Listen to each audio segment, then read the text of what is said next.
नमः शिवाय।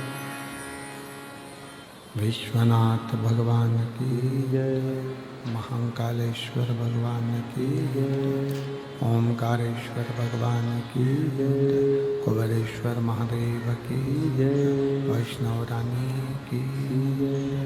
हर हर महादेव, हर हर महादेव, हर हर महादेव। काशी विश्वनाथ, ओगरदानी, त्रिकालदर्शी, कैलाशी, अविनाशी भगवान शिव, जिनकी पुनीत पावन शिव महापुराण की कथा संपूर्ण विश्व के कल्याण हेतु बाबा देवाधिदेव महादेव की कृपा से, करुणा से बठिंडा पंजाब की ये पवित्र पावन भूमि पर श्रवण करने का सौभाग्य प्राप्त हुआ है। बड़े भाग्यशाली हैं आप और हम सभी, जो फागुन के इस पवित्र अवसर पर शिव महापुराण की कथा का लाभ ले रहे हैं। आज देवाधिदेव महादेव की कृपा से पवित्र योग सुंदर एकादशी का और भगवान शिव की अविरल भक्ति को प्राप्त करने का मिला है। कथा के मुख्य यजमान श्री अमरजीत सिंह मेहता जी, अध्यक्ष पंजाब क्रिकेट एसोसिएशन, और आज मेहता जी को भी बहुत बहुत बधाई भारत की विजय पर।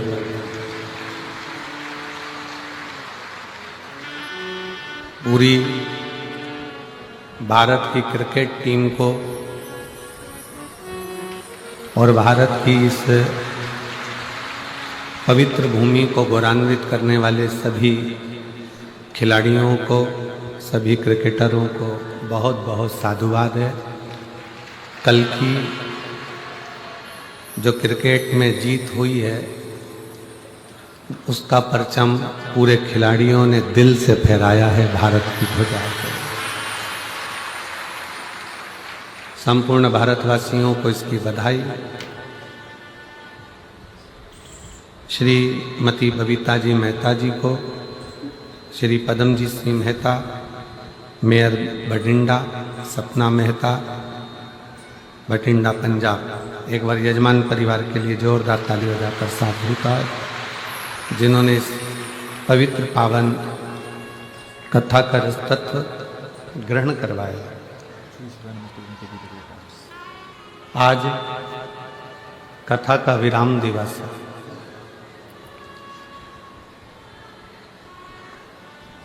और दिल से बाबा को अपने मन का भाव हृदय से कहें। जब अगली बार पंजाब में, पंजाब के आसपास में कहीं पर भी कथा हो तो आपका भी पत्र इस व्यासपीठ पर पहुंचे कि मेरे भी बाबा ने झोली भरी और तेरी कृपा बिना ना हिले एक भी अणु, लेते श्वास तेरी कृपा से तनो तनो। बखान क्या करूं मैं राखों के ढेर का, चपटी बमोट में है खजाना कुबेर का। हे गंगधार मुक्ति द्वार ओंकार तू, बोले ओंकार तू। आयो शरण तिहार शंभु तार तार तू। बखान क्या क्या करूं मैं लाखों के ढेर का चपटी भभूत में है खजाना कुबेर का। हे गंगाधार मुक्ति द्वार ओंकार तू भोले ओंकार तू आयो शरण तिहार शंभु तार तार तू। एक मानव का देह केवल एक मनुष्य का शरीर ऐसा है जिस शरीर में भगवान का भजन किया जा सकता है।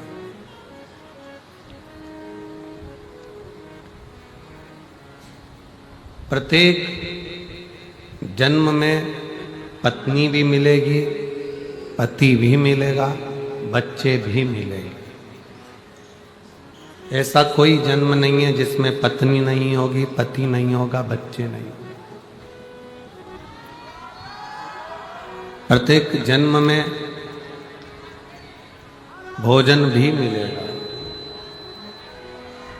प्रत्येक जन्म में पेट भरने का साधन भी मिलेगा, प्रत्येक जन्म में पीने को पानी भी मिलेगा। हर जन्म में आपको भोजन भी मिलना है, पानी भी मिलना है, हर जन्म में पत्नी भी मिलना है, पति भी मिलना है, बच्चे भी मिलना है। पर जितने भी बाकी के जन्म हैं उन जन्म में आप भगवान का भजन नहीं कर पाओगे। भजन तो केवल मनुष्य की देह में ही मिलता है। केवल एक मानव का शरीर ऐसा है जिस शरीर से हम भगवान का भजन कर सकते। चींटी, माथे में रहने वाला जुआ, खटमल, मच्छर, मछली, मगर, ये जितने जीव हैं ये भगवान का भजन नहीं कर पाते।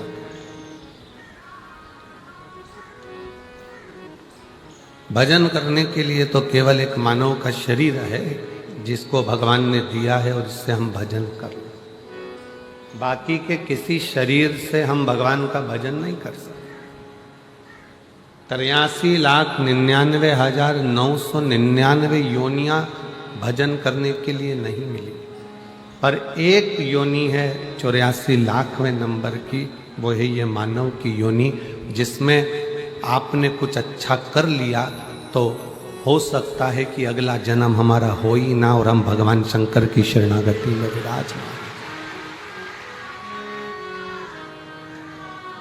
बार बार जन्म, बार बार मृत्यु, फिर जन्म, फिर मृत्यु। जगत गुरु शंकराचार्य जी कहते हैं पुनरपि जननम पुनरपि मरणम के प्रपंच से दूर हट जा। कब तक जन्म लेंगे, कब तक मरेंगे, कब तक ये शरीर का, कब तक ये शरीर की खोल, ये कपड़ा हम बदलते रहेंगे, कब तक?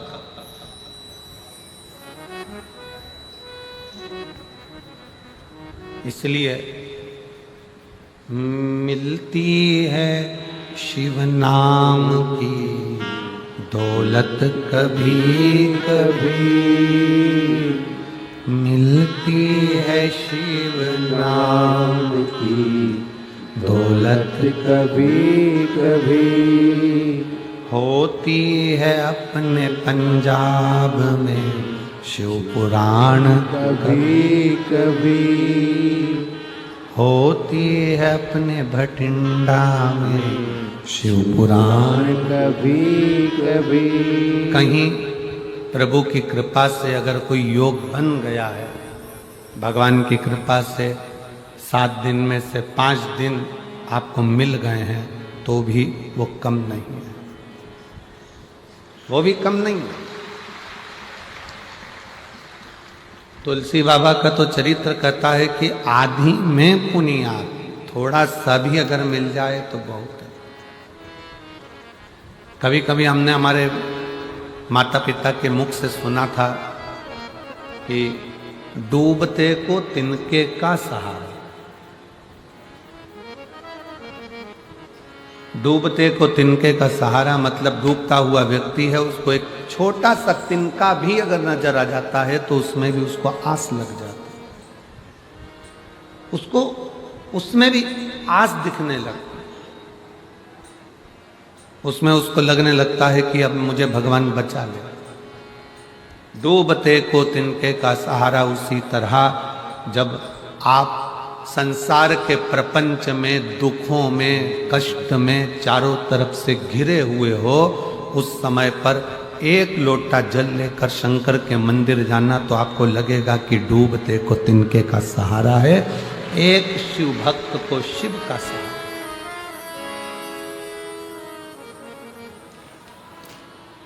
कितना कष्ट इस संसार सागर में जितनों ने जन्म लिया है सबको दुख भोगना पड़ा, चाहे वो भगवान राम क्यों ना हो, चाहे भगवान कृष्ण क्यों ना हो। भगवान राम ने भी अगर पृथ्वी पर जन्म लिया है तो उनको भी दुख भोगना पड़ा, 14 वर्ष वन में रहना पड़ा, सीता जी का परित्याग करा। बच्चों का मुख भी बहुत समय के बाद देखने को मिला। भगवान कृष्ण ने अगर इस पृथ्वी पर जन्म लिया तो भगवान कृष्ण को भी दुख भोगना पड़ा, जन्म कहीं लिया, बड़े कहीं हुए, विवाह कहीं हुआ, जाकर विराजमान कहीं हुए और आखिरी में भी वो द्वारका का त्याग करना पड़ा। कितना दुख।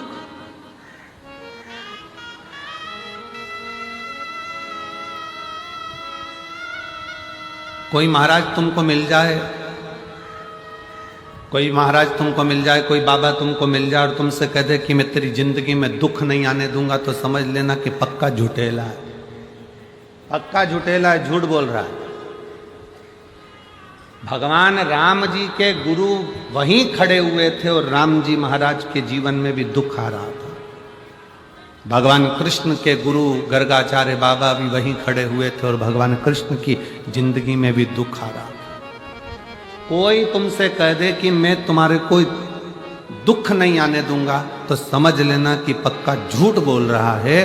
दुख मनुष्य का शरीर जो मिला है, ये हमने जो पूर्व में करा है उसको भोगने के लिए मिला है, पर दुख तो हमारे किस्मत में लिखकर आया है। बस इतना याद रखना कि उस दुख को काटना कैसे है, वो एक लोटा जल और शंकर की शरणागति धीरे धीरे वो काट ले। कोई तन दुखी, कोई मन दुखी, कोई धन बिन रहत उदास, तुलसी या संसार में सुखी राम का दास। सब दुखी। एक गरीब से गरीब व्यक्ति भी दुखी है तो एक करोड़पति डनलप के गद्दे पर सोने वाला भी, जिसके आसपास 50 नौकर लगे हैं, वो भी दुखी है। सुख काय में? आपकी भक्ति में। अभी कैबिनेट मंत्री और पंजाब शासन के प्रदेश अध्यक्ष माननीय अमन जी अरोड़ा जी आए थे और उन्होंने एक बात कितनी सुंदर कही, कितनी सुंदर, कि महाराज जी पंजाब क्षेत्र में, पंजाब में कहीं से भी निमंत्रण आए कथा के लिए तो आप कभी मना ना करें, कभी भी निमंत्रण आए और आप मना ना करें। ये तो माननीय मंत्री जी और प्रदेश अध्यक्ष जी का ये प्रेम है भगवान की विरल भक्ति से, और ऐसे मंत्री महोदय को और ऐसे प्रदेश अध्यक्ष को मैं धन्यवाद देता हूं जिनके दिल में भगवान बसा हुआ, साधुता देता हूं।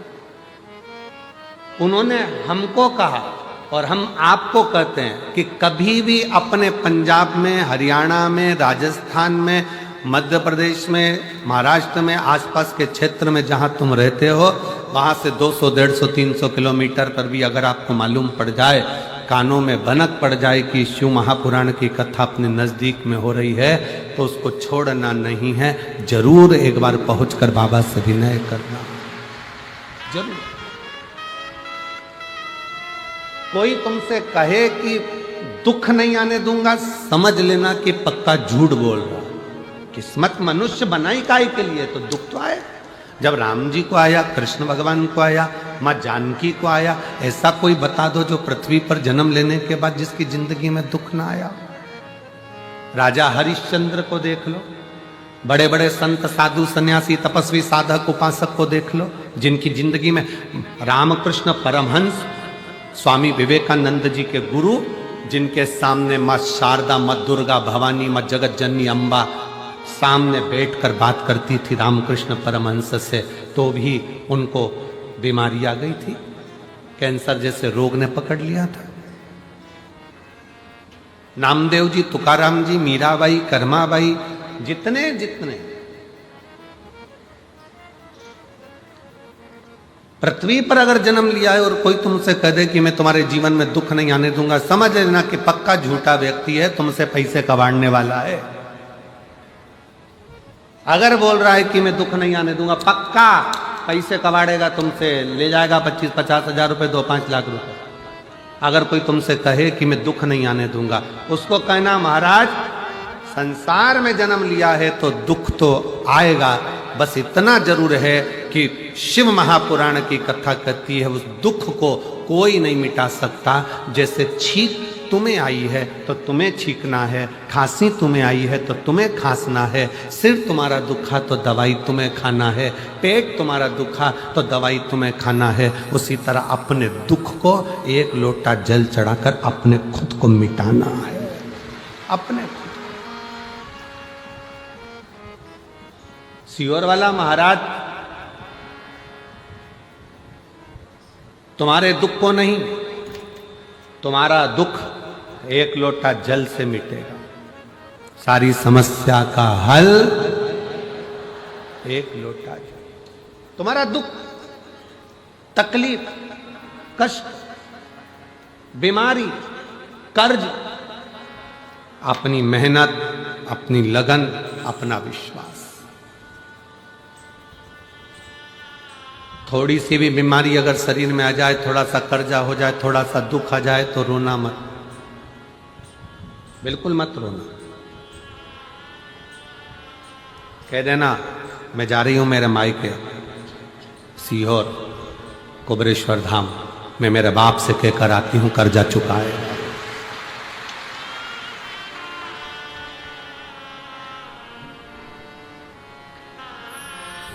कर्जा चुकाए।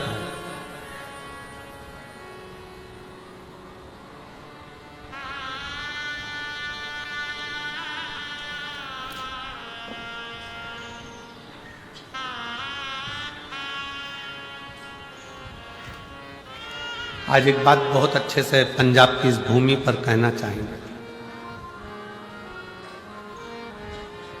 हमारी सीहोर की बिटले सेवा समिति जो बच्चे पढ़ना चाहते हैं और उनके पास एजुकेशन का पैसा नहीं होता तो उनको पढ़ाती है, चिकित्सा कराती है, शिक्षा, चिकित्सा, भोजन, अन्न सब उसका निःशुल्क कर देती है। जिस बच्चे की फीस समिति जमा करती है कॉलेज में, स्कूल में पढ़ाने के लिए, 1-2 साल के बाद कहीं ना कहीं बाबा उसका साथ ऐसा दे जाता है। हम कहते हैं कि आप चिंता मत करो, इसको मांगना नहीं पड़ेगा। शंकर भगवान इसके परिवार को इतना प्रबल कर देता है कि फिर इसको फीस की जरूरत नहीं पड़ती, परिवार ही उसकी भरण पोषण कर लेगा। मेरा बाबा आपको भिखारी नहीं बनने देता, मेरा शंभू आपको भिक्षुक नहीं बनने देता।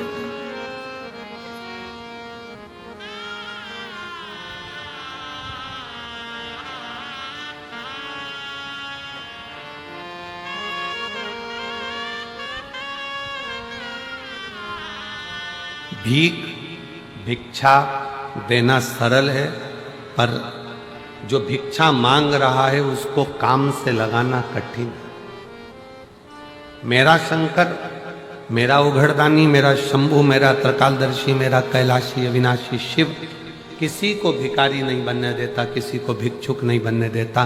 वो सबको जो आया एक लोटा जल चढ़ाया, कुबरेश्वर बाबा का स्मरण करा और भगवान ने उसकी झोली में खुशियां डालना प्रारंभ कर दी और बढ़ा दी।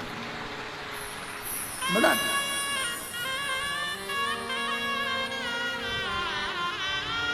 दुख आएगा ये पक्का है, तकलीफ आएगी ये पक्का है। तुम ये मत कहना किसी और वाले महाराज ने तो कहा था कि एक लोटा जल चढ़ाओ, दुख नहीं आएगा, ये हमने नहीं कहा। दुख आएगा ये निश्चित है, पर तुम्हारा चढ़ाया गया एक लोटा जल उस दुख को धीरे धीरे धीरे धीरे धीरे धीरे कम करता जाएगा और तुमको इतना बल दे देगा कि फिर तुम अपनी उन्नति की सीढ़ी पर चढ़ना प्रारंभ कर दोगे और आगे बढ़ते चले जाओ। रेस के घोड़े को देखिए, रेस के घोड़े को ये नहीं मालूम रहता कि मुझे आगे बढ़ना है, पीछे हटना है, पहले आना है कि दूसरे नंबर पर आना है कि तीसरे नंबर पर आना है।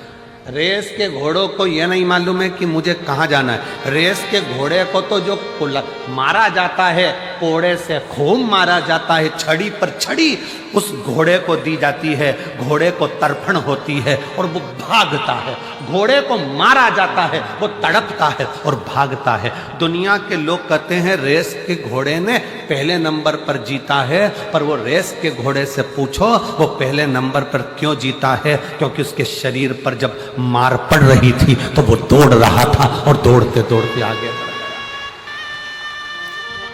रेस के घोड़े को जो चाबुक से मारा गया, डंडे से मारा गया, रेस का घोड़ा दर्द के कारण चीखता चिल्लाता भगता गया और एक दिन आगे निकल गया और रेस का घोड़ा विजय हो गया, जीत गया। उसी तरह तुम्हारी जिंदगी में दुख आए, समझ लेना कि तुम्हें शंकर भगवान ने रेस का घोड़ा बनाया है। अब तुम्हें भगाएगा, इतना भगाएगा कि मंजिल तक पहुंचा कर रहे। दुख आएगा, कष्ट आएगा, और दुनिया में कोई तुमसे कह दे कि मैं तेरा दुख मिटा दूंगा तो समझ लेना पक्का झूठेला, नंबर 1 का झूठेला। दुख तो आना है। राम जी को आया, उनके गुरु पास में खड़े थे, गुरु जी कह देते कि मैं दुख नहीं आने दूंगा। राम जी के जीवन में भी दुख आया है, भगवान कृष्ण के जीवन में भी दुख आया है, माता जानकी के जीवन में दुख आया है। माँ कौशल्या के कई सुमित्रा, माँ रुक्मणी, माँ जानकी, सतभामा, जामंती, कालंदी, कौन है जिसके जीवन में तकलीफ है? नहीं। रामकृष्ण परमहंस चैतन्य महाप्रभु, नामदेव, तुकाराम, सबको देख लीजिए आप, सबके जीवन में दुख।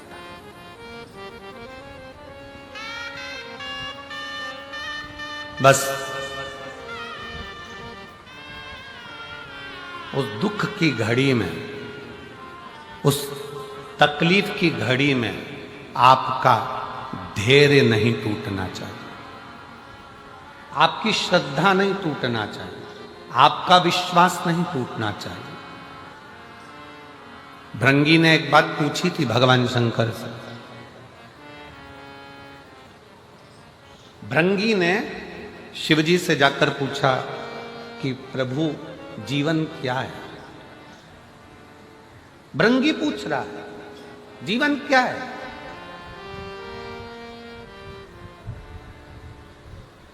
शंकर भगवान ने कहा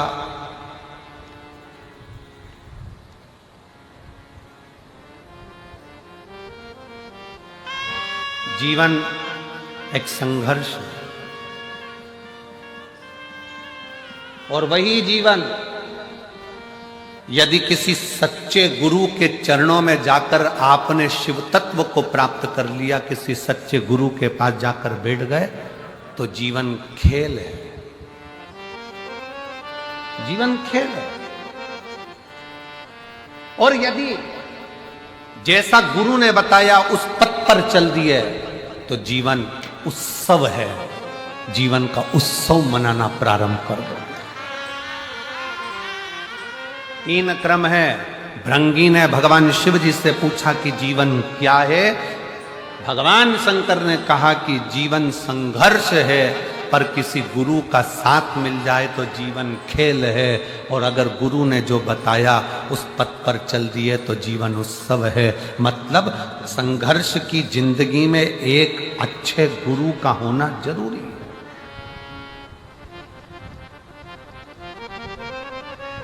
गुरु का होना जरूरी है।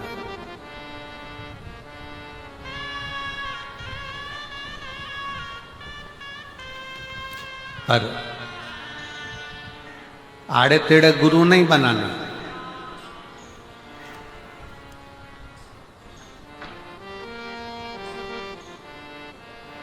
पचास बार विचार करना तब गुरु बनाना, नहीं तो अपना गुरु ग्रंथ साहिब का स्मरण कर लिया वही बहुत है। आड़ा टेढ़ा गुरु नहीं बनाना। सोशल मीडिया पे देख लिया बहुत सारा चमत्कार ममत्कार ये वो, ना ना ना, व्यर्थ की चीजों को देखकर नहीं।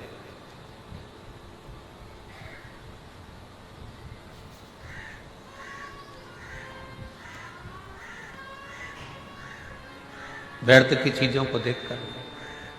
ऑनलाइन दिखता कुछ है, तुमने देखा कितना अच्छा सूट लग रहा है, कितना अच्छा दुपट्टा लग रहा है, कितना अच्छा सूट है, कितनी अच्छी चप्पल है, कितनी अच्छी सैंडल है, ऑनलाइन बुलवा लिया। दिखाया तो अच्छा था, जब आया तो मालूम पड़ा पाँव के अंदर ही फंस गया। अब वो पजामा ही नहीं चढ़ रहा। नंबर भी लिख के भेजा था कि ऑनलाइन हमने सूट बुलवाया है, पाँव की चप्पल बुलवाई, जूता बुलवाया, सामान बुलवाया, पर मालूम पड़ा दिखाया तो बहुत अच्छा था, हमने गूगल पर सर्च करा था तो अच्छा था, देखा भी तो बहुत अच्छा था, पर आया तब ऐसा हो गया। तो उससे पूछा ऑनलाइन वाले से, वहां से हमने मंगवाया तो डबल एक्सल था और ये आते आते एल कैसे रह गया, तो कहा चलते चलते छोटा हो गया।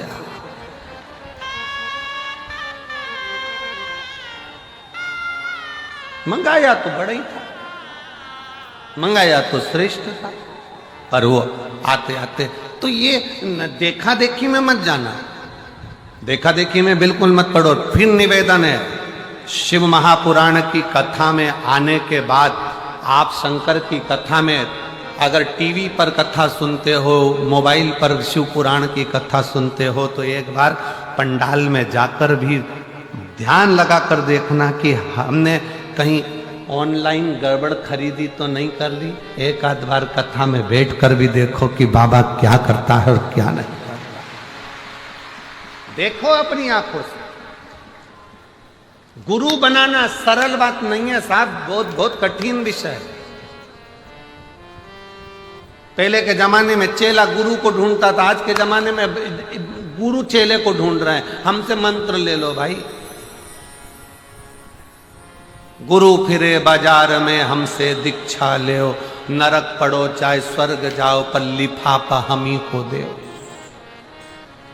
आज के जमाने में गुरु फिर रहे हैं चेले बनाने के लिए कि तुम हमारे चेले बन जाओ, तुम हमारे चेले बन जाओ। इतने बड़े बड़े जब बहुत बहुत धनपति, करोड़पति, अरबपति, सत्तापति, वैभवपति जब हमारे चेले बन जाएंगे तो लोगों के सामने ये हो जाएगा कि ये गुरु जी श्रेष्ठ है।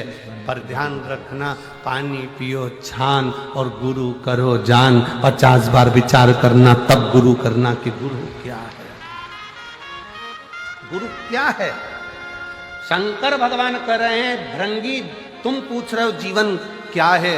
जब शंकर भगवान से पूछा गया भृंगी ने कि जीवन क्या है, तो शिव कहते हैं जीवन संघर्ष है।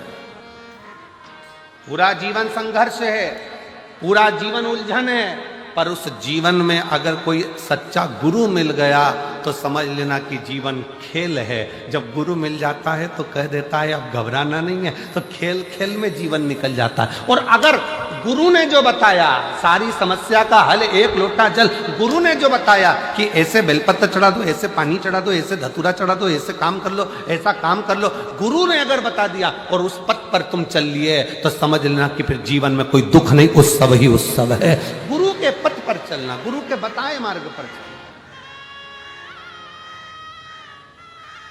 जीवन संघर्ष भी है, गुरु मिल जाए तो खेल भी है, और गुरु के बताए मार्ग पर चल गए तो जीवन उत्सव भी, जीवन आनंद भी। और इसमें कई बैठे हैं, ये लाखों की भीड़ में ना जाने कितने बैठे हैं जिनके जीवन में संघर्ष था जब तक शिव महापुराण की कथा नहीं मिली थी, जिनके जीवन में संघर्ष था। संघर्ष के बाद जब कथा सुनना चालू कर दी तो अब ऐसा लगता है कि अब तो सब ठीक हो जाएगा, चिंता वाला बात नहीं है, मतलब जीवन खेल हो गया। और फिर जब जीवन खेल हो गया और तुमने शिव जी के मंदिर में जाकर एक लोटा जल चढ़ाना प्रारंभ करा, चावल का दाना चढ़ाना चालू करा, पीला चंदन, लाल चंदन, बेलपत्र, दुर्वा का प्रयोग करना प्रारंभ करा, अब समझ में आ गया कि हमारे घर में तो उत्सव ही उत्सव है, हमारे घर में कोई कमी नहीं, शिव की कृपा बरसना प्रारंभ। एक पत्र है,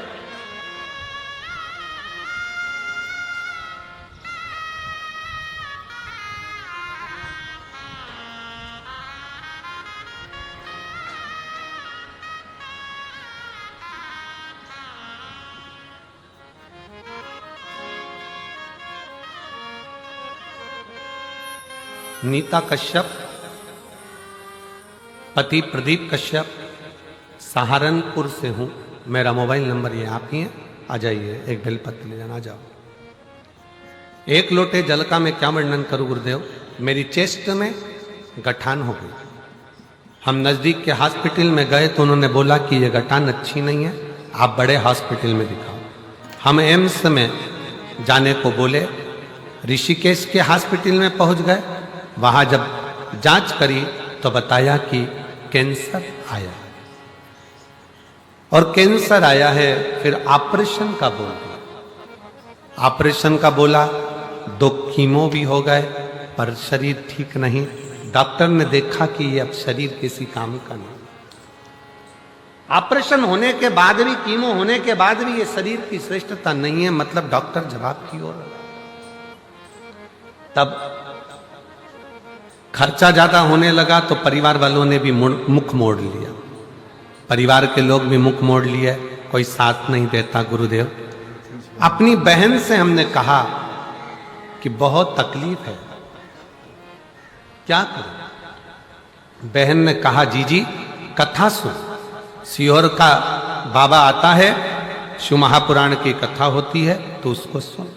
कथा सुनकर मैं सीहोर चली गई, वहां से रुद्राक्ष लाई, कंकर शंकर की पूजन करी, पशुपति नाथ का व्रत, क्योंकि धन भी नहीं था, कैसे लगाते, शरीर भी साथ नहीं दे रहा था। डॉक्टर ने तो कह दिया कि शरीर बेकार, कुछ समय पशुपति व्रत करे। मैंने खुद सीहोर पहुंच गई, रुद्राक्ष ले आई, बाबा से प्रार्थना कर, अगर मैं थोड़ी भी अच्छी हो गई तो तेरी कावड़ भरने के लिए आऊंगी। मैं सीहोर की कावड़ यात्रा में पहुंच गई। गुरुदेव, आप कहते हो कि कावड़ यात्रा सीहोर की केवल कावड़ यात्रा है, मैं कहती हूं कि दुनिया का सबसे बड़ा दुख हरने वाली कावड़ यात्रा है तो वो सीहोर की, जहां व्यक्ति अपने दुख को मिटा देता है।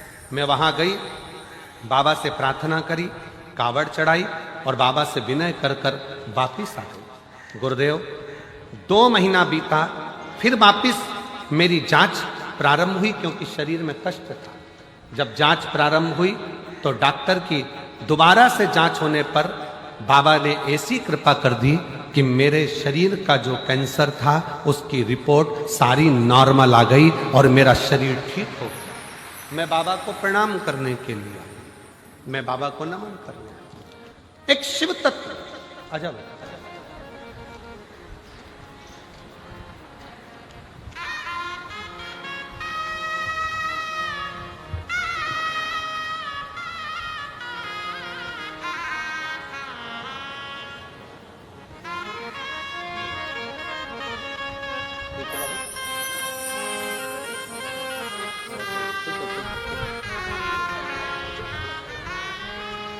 खुश रहिए बाबा। एक बार जोरदार ताली बजाओ बेटी के लिए। एक लाइन अच्छी लिखी है, उसको आप और हम गुनगुनाते हैं।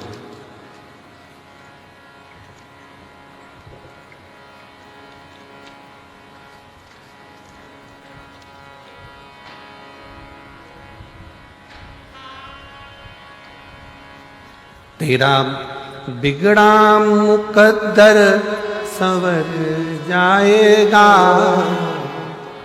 तेरा बिगड़ा मुकद्दर संवर जाएगा, तेरा दामन भी खुशियों से भर जाएगा, तेरा दामन भी खुशियों से भर जाएगा।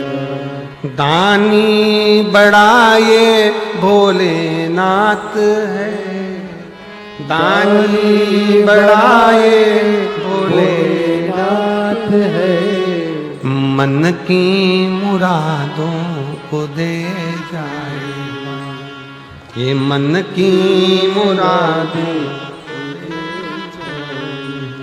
एक विश्वास प्रकट कर,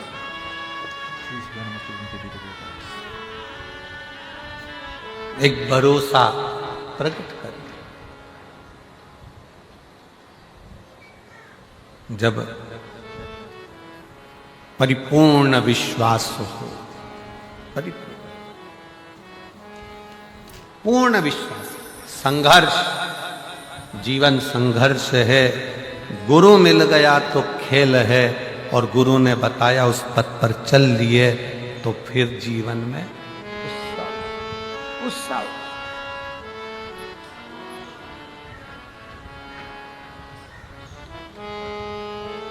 कोई दुख काटने वाला नहीं मिलेगा। बहन ने पत्र में लिखा कि रिश्तेदारों ने मोबाइल बंद कर लिए। बहन पत्र में लिख रही है कि सब ने अपना अपना मोबाइल बंद कर लिया, सब फोन नहीं उठाते, साथ नहीं देते। और ऐसी घड़ी में जब कोई साथ ना देना, तब वो तो है ना, गुरु की वाणी से सुना है ना, उसने साधा।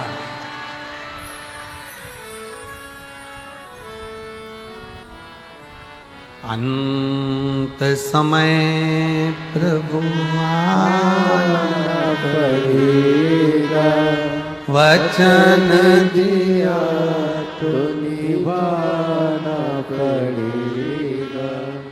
आए ना आए प्रभु कुटुंब कबीरा, अंत समय प्रभु आना पड़ेगा, वचन दिया तो निभाना पड़ेगा। कोई ना आए। एक पत्र और है, देखिए उसमें उस बहन ने लिखा है, मेरा नाम सुनीता धमीजा है, मैं श्री गंगानगर राजस्थान से आई हूँ। कहीं बैठी हो तो हाथ हिला सकती हैं। सुनीता धमीजा, मैं गंगानगर, आ जाइए, आ जाओ, राजस्थान से आई हूँ। 156 मुखर्जी नगर, श्री गंगानगर की निवासी हूँ। मेरा मोबाइल नंबर ये है। मैं जनवरी 2019 से आपकी कथा सुन रही हूँ। गुरुदेव, सावन के महीने की कावड़ मैंने उठाई है सीहोर की। 3 बार मैं बाबा को धन्यवाद देने के लिए सीहोर गई। गुरुदेव, जिंदगी बड़ी मुश्किल से गुजर रही थी। इतनी गरीबी थी, जैसे तैसे। पत्र को आप पढ़ोगे तो शायद ऐसा पत्र जब लोग भेजते हैं तो बड़ा हृदय अंदर से कछूट जाता। जिंदगी बड़ी मुश्किल से निकल रही थी। गरीबी में जैसे तैसे जी रही थी। रिश्तेदारों, जानकारों द्वारा सब ने मजाक उड़ाना प्रारंभ कर दिया। तब अपने रिश्तेदारों के घर भी मैंने जाना बंद कर दिया। धन की जब कमी होती है तो अपने भी साथ छोड़ देते। पैसा गया, व्यवहार गया, लोगों ने अपशब्द कहना चालू कर दिया। कुछ नहीं था। मैंने सबके घर जाना बंद कर दिया, क्योंकि कोई मेरे घर नहीं आता। कुछ था नहीं, खाने खिलाऊं, क्या दूं, क्या करूं, सब बंद कर दिया। गुरुजी, मैं अपना घर अंदर ही रहती, मिलना भी बंद कर दिया, क्योंकि लोग हंसते हैं, कहते हैं, कुछ भी बोल देते हैं। नहीं जाती, घर के अंदर रहते, अंदर ही रहना, मिलना जुलना सब बंद कर दिया। किसके दरवाजे जाऊं, किससे कहूं कि मेरी परिस्थिति ऐसी है, किसको सुनाऊं मैं कि मेरे पास कुछ नहीं है, बहुत दुखी। तब एक लोटा जल बाबा को चढ़ाना जब प्रारंभ किया तो ऐसा हाथ बाबा ने पकड़ा कि अब छाती ठोक कर चलती हूं और बाबा के भरोसे चल। अब कोई कमी नहीं बाबा ने रखी। पहले घर से नहीं निकल सकती थी अपना मुख लेकर कि लोग अब शब्द इतना कहते थे, ताना इतना देते थे, कुछ नहीं था ना तो लोग ताना देते थे। मंदिर भी जाऊं ना तो लोग ताना देते थे कि ये क्या इसको किसको कहो। पर तेरे दरबार की बाबा निराली शान देखी है, तेरे दरबार की बाबा निराली शान देखी है। तुझे देते नहीं देखा पर झोली तुझे देते नहीं देखा पर झोली भरी देखी है। मुख दुनिया मोड़े बाबा तू मुखड़ा मोड़ी, मुख दुनिया मोड़े बाबा तू मेनू लगी परीती बाबा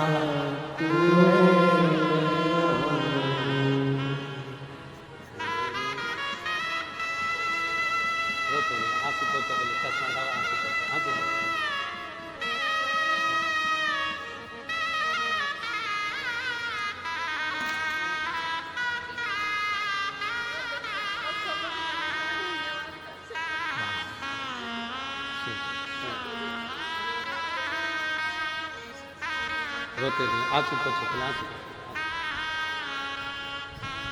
अरे मुख दुनिया मोड़े बाबा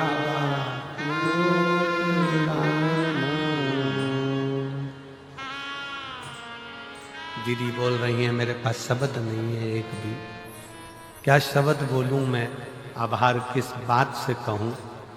घर से नहीं निकलती थी, लोग ताना देते थे, था नहीं कुछ भी, लोग अपशब्द कहते थे। संभाल लिया मेरे बाबा ने, थोड़ा समय लगा, एक लोटा जल 2019 से चढ़ाना जो चालू करा तो आज छाती ठोक कर चल रही। समय लगे, लग जा।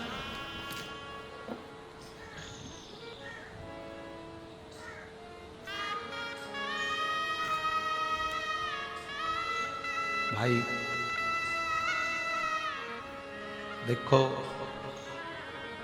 जीवन बड़ा विचित्र है, इसको शंकर भगवान ने जो भृंगी से कहा कि जीवन संघर्ष है, ये बिल्कुल सत्य, बिल्कुल सत्य। पर अगर आपने शिव महापुराण की कथा सुनना चालू कर दी ना तो जीवन खेल भी बन जाएगा, ये निश्चित है।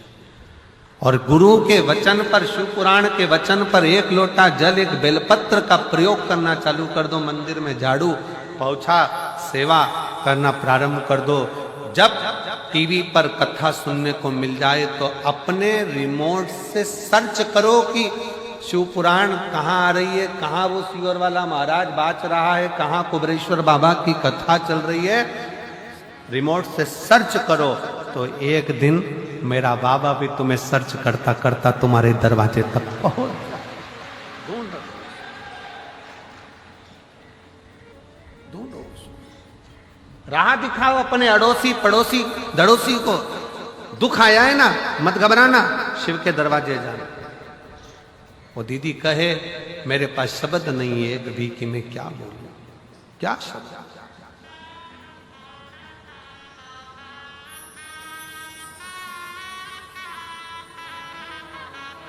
शिव के आश्रित और विश्वास के साथ कहूंगा मेरी भटिंडा की जीजियों, मेरे पंजाब के रहवासियों, हृदय से कहता हूं, जितने कथा के पंडाल में आए हो ना, आप सबको मेरा देव अधिदेव महादेव खाली नहीं भेजने वाला, खाली नहीं तो मिलेगा।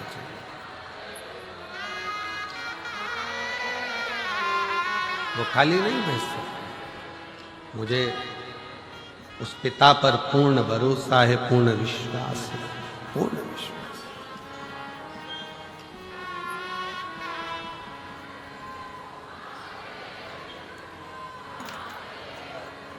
तकलीफें आपकी हमारी सबकी है, पर वो मिटाने वाला वही है, वही शिव, वही शंकर, वही ओखड़ी। उसके कहना कोई जाए जो काशी में मेरा होएगा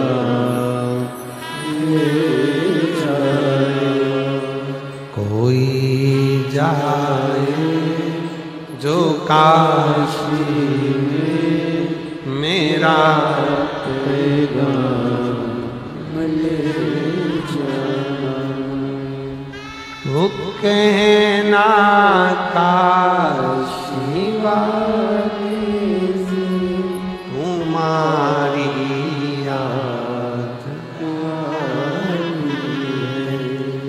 ये कहना काशी वाले से तुम्हारी याद आती है। मैं खुद तो आ नहीं सकता मेरा पैगाम ले जा कोई जाए जो काशी में मेरा पैगाम ले जा। उसकी करी गई आराधना, उसका करा गया भजन, उसका किया गया कीर्तन, उसका किया गया मंत्र जाप, उस पे चढ़ाया गया एक लोटा जल एक न एक दिन तुम्हारे मार्ग को सुलभ जरूर कर, सुलभ कर।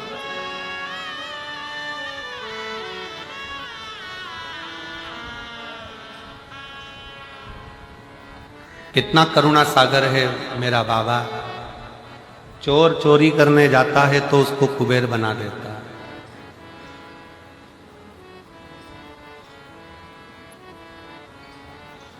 गाली देने वाले को भी मेरा बाबा अपने गले में बिठा लेता है, अपने हृदय में बिठा लेता है। जिस राहु को देवताओं ने शीश काट दिया, केतु अलग हो गया, राहु अलग हो गया, उसको भी शिव ने स्वीकारा। जिस वासुकी नाग को सुमेरु पर्वत में बांध कर अमृत निकाल लिया, और उस सुमेरु पर्वत को बांध कर जब अमृत निकालने के बाद सब ने अमृत ले लिया, पर वो वासुकी नाग उसको पटक दिया कोने में। ये दुनिया की रीति है।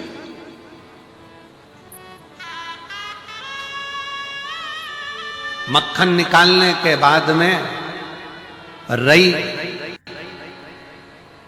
और वो नेती, वो रस्सी हंडे में ही पड़ी रहती है, छाछ में ही मक्खन मक्खन लेकर लोग चले जाते हैं।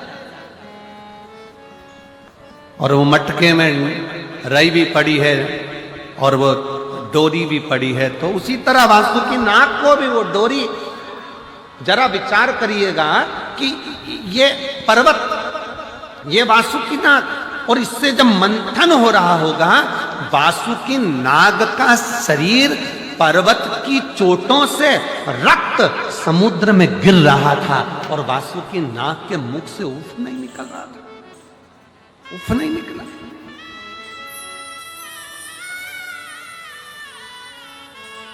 मंथन हो रहा है, रस्सी बंधी है, सांप की रस्सी वासुकी नाग की, और वासुकी नाग, अब पत्थर तो पत्थर है, पर्वत तो पर्वत है, पर वो नाग तो कोमल है ना, सर्प तो कोमल है ना। जब वो खींच रहे थे, इधर असुर उधर देवता, दोनों खींच रहे हैं उसको, इधर से कोई उधर से खींच रहा है, और वासुकी नाग के शरीर का रक्त समुद्र में गिरता जा रहा है। वासुकी नाग की ओर कोई नहीं देख रहा था, सबको अमृत चाहिए था, सबको अमृत प्राप्त करना था, सबको अमृत चाहिए, बस खींच रहे हैं, खींच रहे हैं, और उसका रक्त पूरा समुद्र में जा रहा। पूरा रक्त समुद्र। और समुद्र के अंदर जब रक्त जाता गया जाता गया जाता गया, वासुकी नाग के पास में देवऋषि नारद आकर बोले, नाग वासुकी तेरी चमड़ी छिल गई, रक्त समुद्र में जा रहा है और अभी तो अमृत नहीं निकला है और कितना घिसाएगा, तेरा शरीर बेकार होता चले जा रहा है, तुझे कष्ट नहीं हो रहा? वासुकी नाग कहता है, मैंने शंकर जी की जब आराधना करी थी, शिव ने कहा था दुख आएगा, कष्ट आएगा, चिंता मत करना, आखिरी में शिव तुझे मिल जाएगा और जगत में पुजवा देगा। कौन सा सर्प है जो पुजाता है? भगवान नारायण जिस शेषनाग की सैया पर सोते हैं वो सर्प की भी पूजन नहीं हो पाती। केवल एक सर्प है वासुकी नाग जो शंकर जी के गले में पड़ा हुआ है और शिव की पूजन होती है। तो आज भी शिवपिंडी पर, शिवलिंग पर शाम को आरती में सर्प लगाया जाता है, वासुकी नाग लगाया जाता है और उसकी भी पूजन करी जाती है कि ये जिसने अमृत दिया, लक्ष्मी दी, माणिक दिया, मोती दिया, सारा रतन दिया है उसने, और अपने आप को पूरा बर्बाद कर लिया उसने, पूरा सब कुछ दे दिया।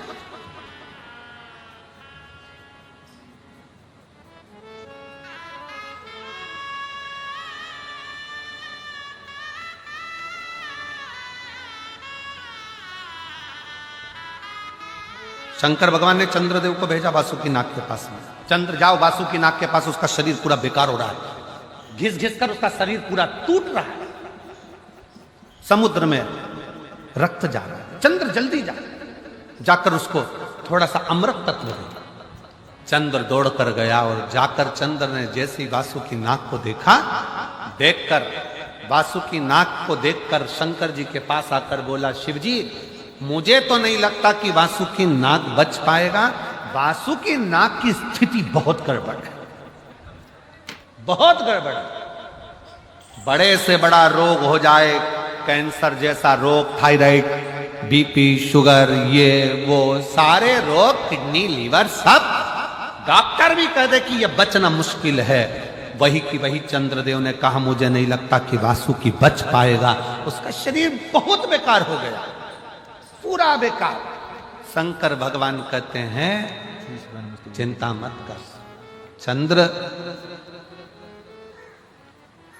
देवताओं की दृष्टि अमृत कलश पर है, वासुकी नाग की दृष्टि मेरे चरण पर है और मेरी दृष्टि वासुकी नाग पर है। देवताओं की दृष्टि अमृत पर है, निकले अमृत, अमृत प्राप्त हो। जब पिता दुकान पर से आता है, ऑफिस में से आता है, बाहर गया है चंडीगढ़, दिल्ली और वहां से आता है, तो बच्चों की दृष्टि पिताजी के बैग पर रहती है, झोले पर रहती है कि पिताजी क्या लेकर आए। पत्नी की दृष्टि उसके चेहरे पर रहती है कि मेरा पिया कैसा लग रहा है, मेरा पति कैसा लग रहा है। और घर में एक बुजुर्ग माँ बाप होते हैं, उनकी दृष्टि बेटे के चेहरे पर नहीं, बैग पर नहीं, बेटे के पेट पर होती है कि मेरे बच्चे ने कुछ खाया कि नहीं खाया।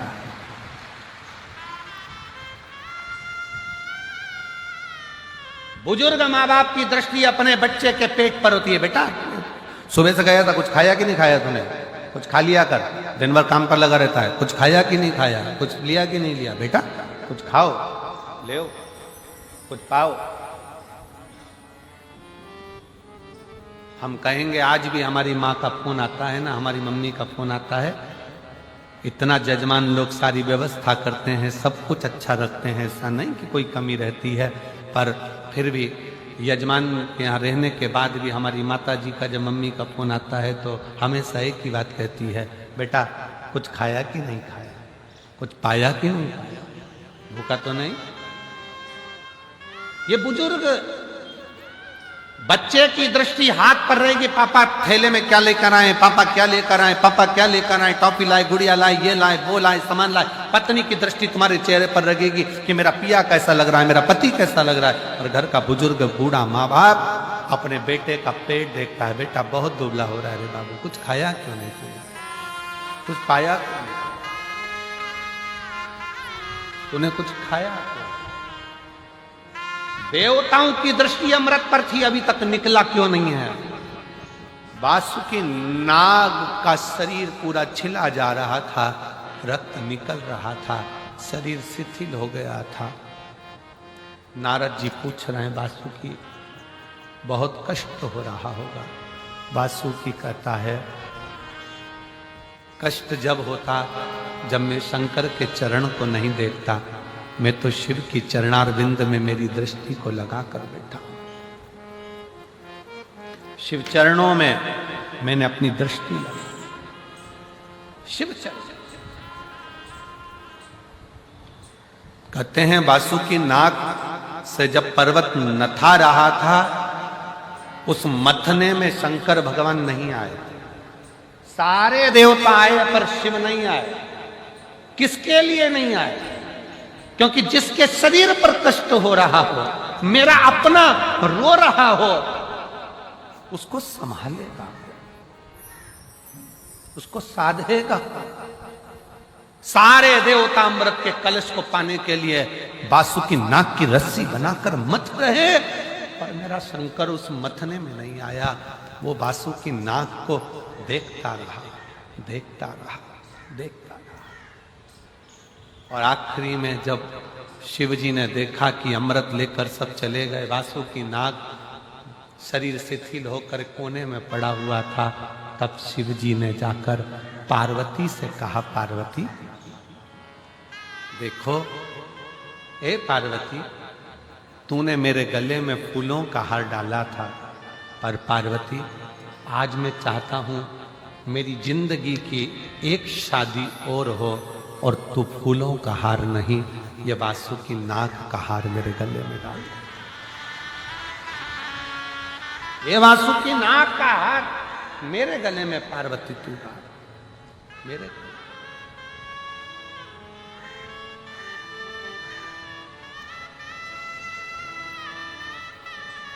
जैसे पार्वती जी ने वासुकी नाग को उठाया है, वासुकी नाग की आंख से जल गया।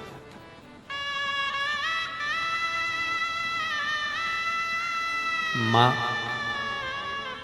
कौन पुण्य मैंने करा होगा, मैं तो चरण में रहने के लायक भी नहीं हूं, सांप हूं। लोग स्वप्न में भी सांप देखते हैं तो समझ में आता है कि काला। मरे हुए मुर्दे को, अर्थी को देखते हैं तो खुशियां मनाते हैं कि मुर्दा दिख गया, मतलब कोई शुभ सगुन है। पर सांप दिखे तो भी लोग कहते हैं कि बेकार कालो। मेरे जैसे जीव को मां तू हाथ में उठा, तू हाथ में। मां, मुझे केवल अकेले शंकर जी का चरण नहीं चाहिए, मां मुझे तेरा भी चरण चाहिए, तेरा भी चरण। वासुकी नाग ने जैसे ही कहा तो पार्वती जी की चेहरे पर थोड़ी सी मुस्कुराहट आई। वासुकी नाग को हाथ लगाकर मां ने कहा, अरे वासुकी, तो जिस शंकर के गले में बैठने जा रहा है ना, उस शंकर के दिल में मैं बसती हूं। केवल तू अकेले शिव के गले का नहीं, मेरे भी चरणों का आनंद लेने वाला होगा। तू साधारण कहां है? मेरी जीजियों, जितने आस्था चैनल पर कथा श्रवण कर रहे हैं, जितने फेसबुक यूट्यूब पर कथा श्रवण कर रहे हो, जितने यहाँ पंडाल में बैठकर भटिंडा की भूमि पर पंजाब की धारा पर बैठकर कथा सुन रहे हो, जितना कष्ट मिले मिलने दो, तुम शंकर की शरणागति मत छोड़ना। वासुकी नाग शिव का चरण देखता रहा। तुम ये मान लेना, तकलीफ आए तो भी शिव के मंदिर जाओ, कष्ट आया तो भी शिव के मंदिर जाओ, एक लोटा जल चढ़ाते रहो, उसका चरण मत छोड़ना। तुम उसका चरण नहीं छोड़ोगे तो वो तुम्हारे ऊपर दृष्टि बनाकर एक दिन तुम्हें भी हार बनाकर उच्च पत्थर।